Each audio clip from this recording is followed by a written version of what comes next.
I won't pretend to be able to follow Carrie Bell. Congratulations, Carrie, first and foremost. I do have to report that during our last bout with the extreme cold around January 10th, we had a series of events that led to the loss of both heat exchangers in our City Hall boilers. The cracks in these exchangers resulted in a failed central heating system, and the cause is, the absolute cause is currently undetermined, but we are going to continue researching and investigating on that. So following that, this building is currently still without a central heat system. We have made adjustments to our vestibule and stairwell electric heaters, as well as some heating systems that are used to heat the fresh air that comes into the building, and we are able to maintain temperature. We've been blessed with some good temperatures here in the last few days, so I don't know how long that's going to last. Following those events, I met with the city administrator and the mayor, and they decided to declare this an emergency as defined by our ordinances. An emergency is a disaster declared by the mayor, or when a breakdown in machinery or equipment is, or termination of essential services will affect the health, safety, and welfare of the employees or the public. To make this purchase, this emergency purchase, if it's between $50,000 and $75,000, we can do that with the mayor's approval. And so that's what we did. As a result, I went out to 6 different mechanical services companies, including our contract HVAC maintenance contractor. 3 of those companies visited the site, all provided the same 2 options: replace the heat exchangers in both units. Those heat exchangers had a 6 to 8 week lead time following a commitment to purchase, or 2, replace the entire boilers. And there were some boilers in stock, so we had to make a decision. I got 3 good bids: Gold Mechanical, Geo Services, and Springfield Mechanical.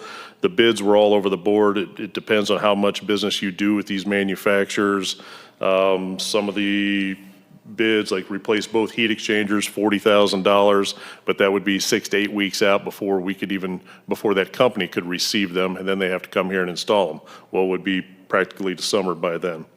Anyway, what was determined, or what was decided, was that we awarded the contract to Gold Mechanical to replace 1 complete boiler that is in stock. One operating boiler running at 100% can maintain this building, especially with the temperatures that are forecasted from here on. Even if we hit some extreme cold later on in the month, we could reduce to every other unit and we'd be able to maintain the temperature. This option will also ask for, we have signed a contract for them to order a heat exchanger to repair the other boiler, because that's at a far less cost. So anyway, that's I am required by the ordinances to provide this report to you guys. The contract amount will or would exhaust my building maintenance budget, so a budget amendment will be necessary, and that will be on the next board meeting for you all to review and see. The total expense for this is I know I have this, my apologies. The total estimated expense is $48,000 to $54,000. The reason for the variation is because when these boilers went out, they burn up the glycol in the loop.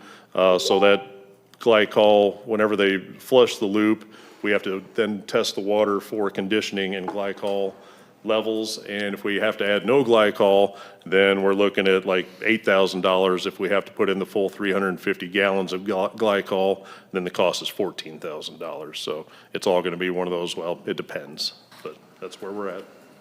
And sorry I didn't have something nicer to report. All right. Well, I appreciate you keeping the building somewhat warm. When I got here, Alderman Rose asked why I had a jacket on. I said, well, because my office was 65 degrees earlier. Last week, I think it was 45, or not 45, 55. Yes. But anyway, thanks for all your work and the education. Yeah, you're welcome. All right. Airport Manager Ty Dinsdale, please.